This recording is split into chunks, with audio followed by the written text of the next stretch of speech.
Hi folks, it's Will again from Red Star Gaming. I wanted to make a little video today to talk about the basic tools that you need to get started hobbying and how to use them. So here today I have at least what I believe are the bare minimal tools to get started. First thing I have is my hobby knife or X-Acto knife, my clippers, my files, and my hobby glue. First thing you need is the clippers to obviously clip your models off of the sprues or the plastic frames. The X-Acto to be able to cut off any flash. The files will help you file down the flash after you cut it off, and obviously your glue to hold your models together. I'm gonna do a little quick tutorial. I had a little Cawdor guy left over on a sprue, so I figure I'll go ahead and cut him out and get started and show you how to use some of these tools.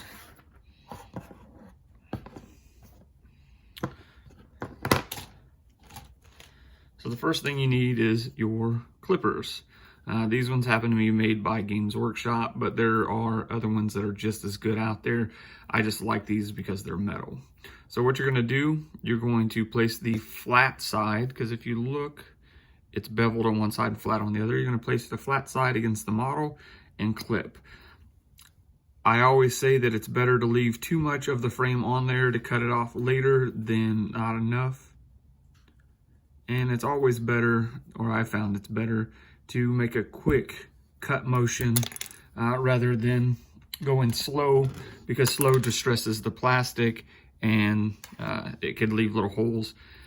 So you're going to have these little pieces here of the frame that's left on there, and we're going to cut those off in a minute.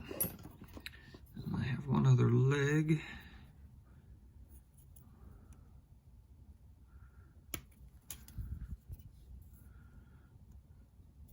There we go.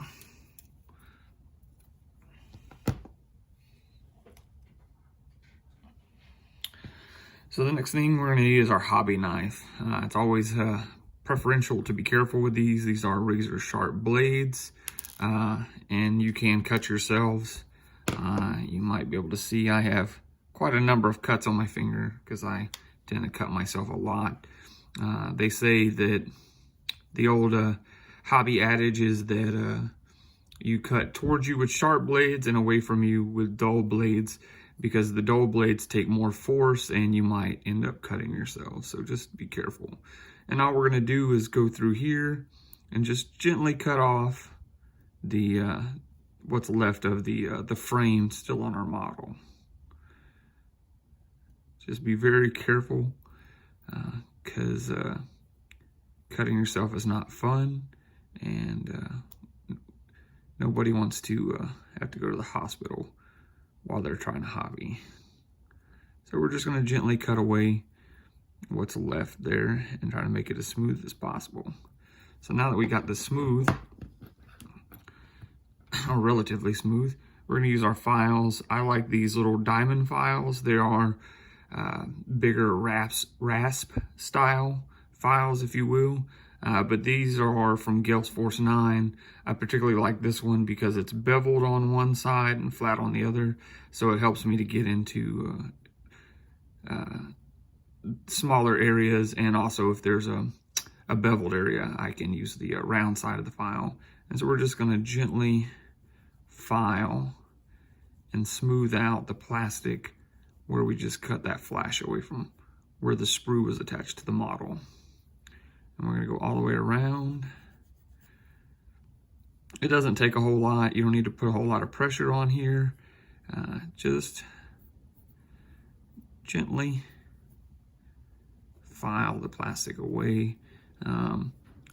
This will go a long way once you have your model built. It'll look significantly better by doing this little bit of extra, and it might seem like a lot of work, but you're going to put a lot of time into building and painting your models. You might as well make them look good.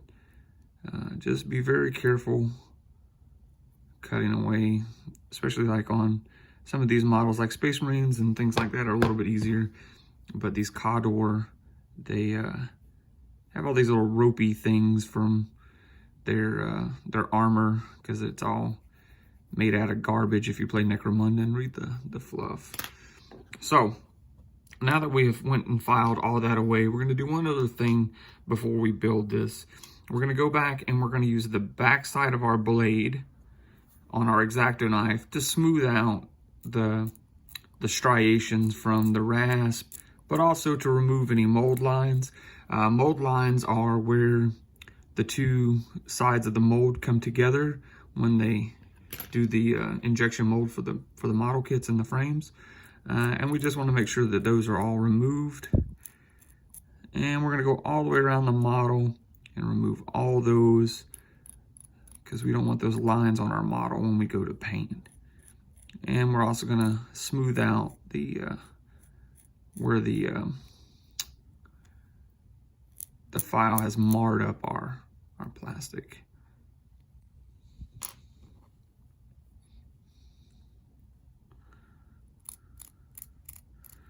Using the back side of our X-Acto knife just makes it a little bit easier to do this. They do make tools, especially since these are GW products. They do make GW does make a tool called a mold line remover that does the same thing that we're doing with the back of our X-Acto knife.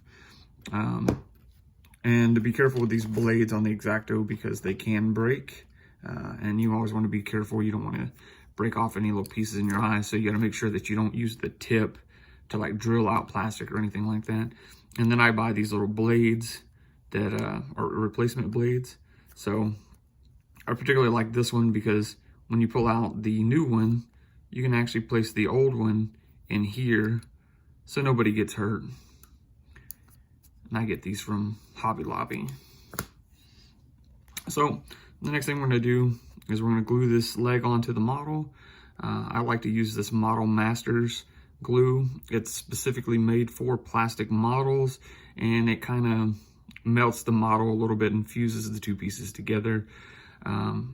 Testors does make some other some other glues, but I particularly like this one because it has a metal applicator, and if the glue ever dries inside the applicator, you can use a lighter to heat it up. It'll melt the glue and unclog your nozzle. So when putting on the glue, you want to make sure you get a little bit coming out the tip, but it's always better to test on your finger or something like that, so you don't put too much glue, because if you put too much glue on here, when you put the two pieces together, it's kind of like when you make a peanut butter and jelly sandwich and you put too much glue on there, or sorry, too much peanut butter, and then it all squishes out the side, and you don't want to ruin all the hard work you've been doing with the model by having too much glue on there. So then we're going to place our leg on here, or whatever bit you might be trying to glue. Just going to hold it for a few seconds. The glue will start taking effect, and voila. Now we have the beginnings of our model. The mold lines are clear, the flash is removed, and if you let this sit for a little while, the glue will harden back up and you can continue on building. Just make sure you put your cap back on your glue so it doesn't dry out. And hopefully that helped a little bit, get you started. This is what I think are the minimal requirements to get started on your hobby. You need your clippers, you need your X-Acto knife, your glue, and some files. Happy gaming.